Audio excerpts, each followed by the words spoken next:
तुम्ही इकडून बरा मागो बरा मागो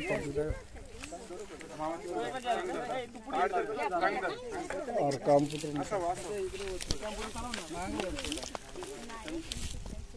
हाँ हाँ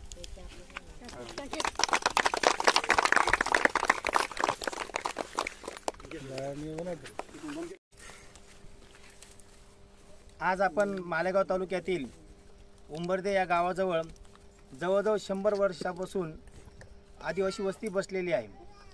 परंतु आज देश स्वातंत्र्य होऊन 78 वर्ष होत आली, तरीसुद्धा या वस्तीवर लाईट पोचलेली नव्हती.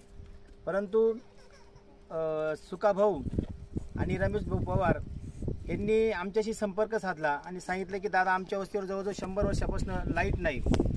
त्यावेळेस आम्ही संबंधित अधिकाऱ्यांची भेट घेतली, 1-2 दिवस आंदोलन केलं आणि लोकशाही धडक मोर्चाच्या नेतृत्वाखाली आंदोलन केल्यानंतर आज 100 वर्षानंतर का होईना आज या वस्तीवर लाईट मिळाली.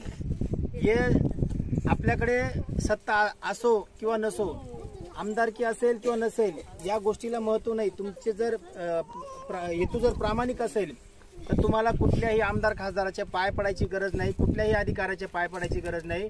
जर जनता एकत्र असेल, आपण जर एक संघ असू तर आपल्याला 100% न्याय हा मिळेल. तसेच आज ह्या सगळ्यांच्या आशीर्वादाने काही का असेना या वस्तीवर लाईट आली. जवळजवळ माझ्या मताने किती पोल आहे तिथं सुकाभाऊ? 80-90 पोल. जवळजवळ 90 पोल मंजूर होऊन आणि इथं लाईट आली. आज आपण मालेगाव तालुक्यातील कुठल्याही खेड्यापाड्यावर जर गेलं तर वाडी वस्तीवर आजही लाईट नाही. या लोकांना अक्षरशः आपल्या जीवाशी खेळून या वस्तीवर राहावं लागतं. तरी माझी मालेगाव तालुक्यातील वाडी वस्तीवर जे बी लोक राहत असतील, जे पण नागरिक राहत असतील, त्या सगळ्यांना माझी नम्र विनंती आहे की आमच्याशी संपर्क साधा.